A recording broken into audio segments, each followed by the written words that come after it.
Hey guys, and welcome to episode 73 of Football Manager 2015 with Southampton. Joining back, it's the 14th of December 2024, and we've got a live commentary at home to Hull in this episode.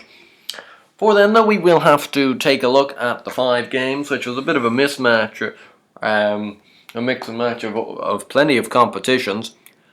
Unfortunately, though, the domestic cup curse has continued, and you'll see that now. But we'll get into the other fixtures first. Since the last episode, which was the 2-2 draw at home to Middlesbrough, where we conceded 2 penalties. Well, we were 2-0 up, we conceded 2 penalties, and we drew 2-2. And the second penalty was in the 93rd minute, so I wasn't best pleased in the last episode. But I did tell you guys that we had 2 very important Europa League games, because with our away form in the Europa League, we lost 4-0 away at PSV and 2-1 away at Nuremberg. We kind of left ourselves in a tricky scenario where we'd made it probably a little harder for ourselves than it needed to be. But we kind of banished all those worries with a 4-2 win away in Spain against Real Betis. 2 for Nestor Aguirre, 1 for Bruno Zuccolini, and 1 for Max the Machine Dunn, who unfortunately has not been much of a machine at all this year. Nestor Aguirre scoring a brace was good to see because he's not a regular goal scorer, I have to say. Raul Jimenez, is it Juventus? No, Atletico Madrid. Yeah, Atletico Madrid striker, who's still at Betis, scored for them and alongside Tony Sanchez, who's a regen. But a convincing 4-2 win, and that kind of left us in the driving seat for the last game of the group stages. But then we travelled to Nottingham Forest, and this is where sometimes I don't feel FM adds up, really, because you win a tricky enough game in Spain, 4-2, and then you travel to Nottingham Forest, a really winnable game in the league, and we drew 1-1. Melker Hallberg opened scoring on the 53rd minute before Matías Mires again kind of bailing us out in the 63rd minute to get a point. Like, if we hadn't had him this year, because, Max Dunn has been very poor, Rubeo's been pretty good, but if we didn't have this Mires guy, we would be in Queer Street. Now, we're not doing great as it is, but without him, we'd be absolutely all over the place. We then played in our last group game, and as I said before, we were in a commanding position. We weren't actually qualified yet, but a lot of things would have had to have gone wrong for us not to qualify. But we made sure we didn't have any hiccups. We won the game 3-0 at home to Nuremberg, 2 for Matías Mires and another for Nestor Aguirre, giving us the 3-1 win. A really confident win, a good win as well, exactly what the team needed. And we ended up sailing through to the next round of the Europa League. So we're still in that competition, which is great because the board objective was to just reach the group stages, and anything after that is going to be a bonus for them. But then again, you pick up that good win in the Europa League, and then we follow it up with a poor result in the Premier League, drawing 1-1 at home to Blackburn. And this is one of those games on Football Manager where you just knew from actually a long time into it that it was going to be one of those games on Football Manager that was just going to frustrate you, because we had the better of the game for the entirety, really. Look at the match statistics. We were all over Blackburn. But then they got a free kick in the 79th minute, around 25 yards out, of which Chuck Sonike, of course, curled a beauty into the top corner to give them a 1-0 lead. And I thought at that stage, oh jeez, we're just going to lose this 1-0. There's not much I can do about it. But actually, luckily enough for us, from the resulting kind of kick-off, we went up the pitch and got ourselves a penalty immediately, of which Jesse Lingard converted. So we managed to get away with a 1-1 draw. Now, before the game, I would have been very angry with a 1-1 draw, but actually with the way the game kind of panned out, a 1-1 draw probably wasn't the worst result, and to get any sort of a point from that game was lucky enough. And then we played in our big Cap 1 Cup quarter-final against Man City, and of course, it went wrong. As it always does in the league or the cup competitions, it seems. It just always seems to go wrong at some stage. And this one was really frustrating. It was a game of 2 halves, because in the first half, we absolutely mauled Man City. And I don't lie, at half time, it was around 18 shots to 5 to ourselves, and 3 clear-cut chances to 0. Now, in the end, it ended up 4 clear chances to 3 to ourselves.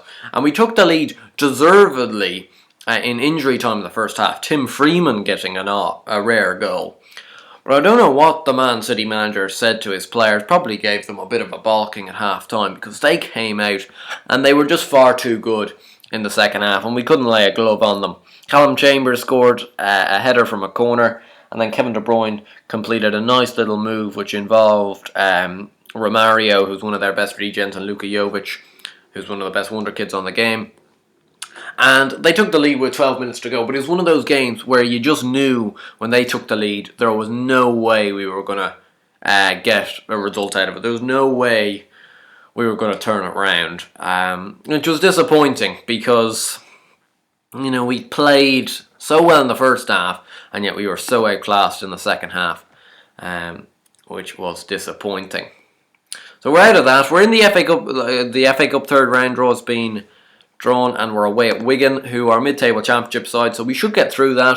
The problem with the FA Cup is, if you're trying to win that, is you've got to go through so much more rounds. Like, if you have European football already under the belt, in the Capital Cup you only have to win third round, fourth round, quarter-final, semi-final to get to the final. So you only have to win four games. The FA Cup, it's third round, fourth round, fifth round, sixth round, semi-final. You've got to win 5, and the chances of getting through 5 ties, and if you're going to win it, you've got to win 6. The chances of going through 6 ties without facing 1 or 2, a Man City or Chelsea, who seem to just be unbeatable in this save at the moment, it makes for an extremely tough time of it, I have to say. Anyway, we have a look at the competition overview, though. That is where we are in the league. We'll get it up a little better for you. We're in 10th at the moment, and I feel it's not bad, but we could be capitalising a bit more. I think the real thorn has been this 6 draws, and as you can see from the 6 draws, if you exclude, like, the Man City draw was a good draw and the Everton draw was a good draw, but the other 4, Sheffield United 2-2, Middlesbrough 2-2, Nottingham Forest 1-1 and Blackburn 1-1, are all winnable games and probably avoidable results in terms of we should have been winning them instead of losing them. And if you add that to 8 wins, 2 draws, 4 defeats, we'd be on 26 points and up in 5th position. So that's kind of the difference at the moment with ourselves. We've got 18 points, so we're 6 points off 6th, 9 points off 4th, and already 18 points off Chelsea, who have yet to lose a game. 11 wins and 3 draws in their 14 games. Scored 30, conceded just 5. That is abnormal, really. If we have a look at the overall, if we have a look at some of the player statistics in the league, Eden Hazard, as per usual, is the top average rating, alongside Julian Cortez, who must be he is a good regen. I haven't actually encountered Cortez, I don't think. I think he always is injured when we play him, but he's a fantastic player. Cow, of course, who got me sacked at Villa, is turning into a wonder man, as I expected he could. Lucas Romero, still a proper player. Ludger Schad, another regen. Matheus Mires is the top scorer with 14. He's had a great season. Tommy Catton with 10. Schad with 9. Pau and Lucas Boye, a Villa legend, is still plodding them in. He's got 8 already. Rabeu and Hazard lead the assist with 7. Cow, Gonzalez and Depay all have 6. If we go back though, and if we can have a look at our group, I can't remember actually what group we were in the end. It was down here, wasn't it? Group K. So let's get Group K up if we can. Group K. So that's how the group finished. We finished with 12 points, and we were 3 points the best team over PSV, who managed to kind of stumble through. And Nuremberg ended with 8 and Betis with 5. So, like, as I expected, the group was tight. Now, I do think, though, we did need to get through that group. We should have got through that group, and we ended up doing so, despite it being a little bit tougher. And we were a little bit, again, shaky enough at the back which I'm a little bit concerned about. We're into the Europa League first knockout round draw. That draw is coming up in around 5 days' time in game. So it'll be interesting to see who we get shafted with there. I suspect with somebody decent enough, but we'll have to see. As you can see, Matías Mires is joint second top goal scorer in the Europa League as well with 9. That shows you what sort of a wonder season he is having. And talking about that, let's have a look at the overall player statistics for ourselves. Mires is top scorer with 23 goals in all competitions, and we're only midway through December. And he's only valued at 7.5 million, and we bought him in for 4.2, and he didn't score a single goal last year in Serie A. Now he only played 6 games, but I find that a bit odd. We just seem to have gotten the best out of him for now. Rabeo's got 9, Aguirre, Max Dunn, disappointing this year, just 4 goals. Assist-wise, Rabeo 12, Lingard 9, Mires has also contributed 7 there. And average rating-wise, Mark Bowman, he's on loan, so we won't count him. Rabeo, Mires, Urbanek, Reed and Lingard, the top 5. Anyway, I think that's all we need to cover going into today's game at home to Hull, who are in 17th. And this is one of these games that we kind of must win, because we've I think had 3 straight draws on the bounce in the league, and we need to put that right with a win today. We do have Andre Wisdom is struggling a lot with fatigue. So is Fosu Mensah, and so is Mikel Martinez. All these guys playing midweek. So that's kind of taken a lot out of the team. So we've got Gustavo Alegre in goal, who has been okay. He hasn't been great though. He's had 5 clean sheets in 21 games. He's conceded 32 goals. So he's gotten better, but he still isn't great. He's just getting the nod over Forster at the moment. Shane Ciardini gets a start because he wants first team football, and with Wisdom fatigue, I suppose we should give it to him. Emre Can at left back, Escobar and Papadopoulos as the centre backs. Zuccolini in the defensive midfielder role with Harrison Reed and Brian Rabeo in front of him. Lingard and Aguirre on the wings and Mires up front. We are training, I think, Rabeo, or are we? No, we're not. God, I was sure we were. To play in that centre mid role. He is wanted by 7 clubs though, which is getting him a little bit antsy. He's got a slight concern. I think that's because he wants a new deal. His deal expires in 2028. He's already got 4 years on his deal left, so I won't be giving in to that demand very quickly. But anyway, we'll get into today's game. Hopefully we can put this one away, which unfortunately we haven't been able to do in the past few games. We've struggled and ended up kind of making a balls at things there, and we don't seem to have gotten the team very motivated by that team talk, but we'll get on with things anyway, as Hull get us started from right to left here at St Mary's. And the first 15 minutes have kind of flown by, and here's Emre Can, finds Nestor Aguirre, back to Brian Rabeo, Zuccolini now. Back all the way to Ciardini, not a great pass, but that's a big long ball. Looking to find Mires, gets headed out to Emre Can. Good ball in. Nestor Aguirre is going to be offside.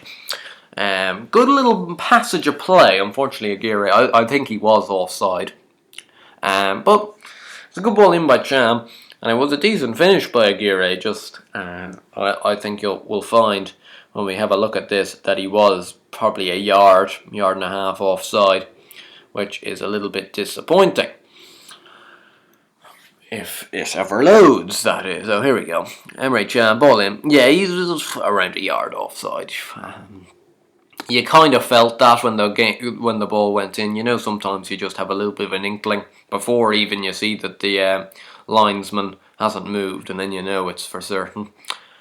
But this first half an hour has gone past, and it's... I always find it a little bit worrying, especially when you see what happens like in that Blackburn game, that, you know, if you don't score the goals, they're going to get a chance and most likely take it in these sort of games. Here is Mires. He's bailed us out so many times. Finds Lingard. And it's a really poor finish by Lingard. He really should be finishing from there. It was a nice little slip through from Mires, and Lingard has kind of balls that up a lot. as we're going to approach half time. I'm probably going to go in at half time at 0-0 now. And like, I think this is a really, like, we've absolutely demolished the crap out of them in this first half. They haven't had a sniff. Now, we haven't done great, but they haven't had a sniff. But yet they'll get one clear-cut chance in the game. I'd be almost sure of it, especially with us going to attacking. And the chances of them taking it are highly likely, I'd say. But here's Mires going on a long run and shoots it straight at Butland. In the end, a tame effort from Mires, considering he did the hard work. There, in now. Here they come. Diallo in behind, 1-0. Am I a fortune teller? I should be. Kind of sums up the way that we've been playing in the league. I don't know, it seems like I don't know what the keeper's doing there, but like one clear-cut chance. They've had 2 shots in the game and they're 1-0 up. And now we're going, let's try and turn it around. Put Rebeo probably up there as a shadow striker. I'm a bit at a loss of what to do at the moment. Bring on Urbanek for Aguirre. What you do in these situations, because it's fairly similar how these games are panning out at the moment.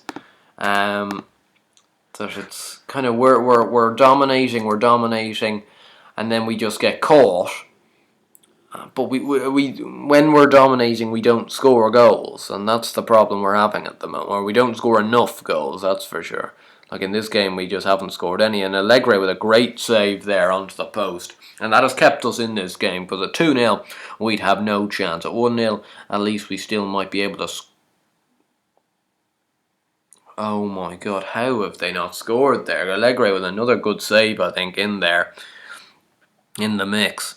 But fairly shoddy defending, if you ask me. Over 20 minutes to go now.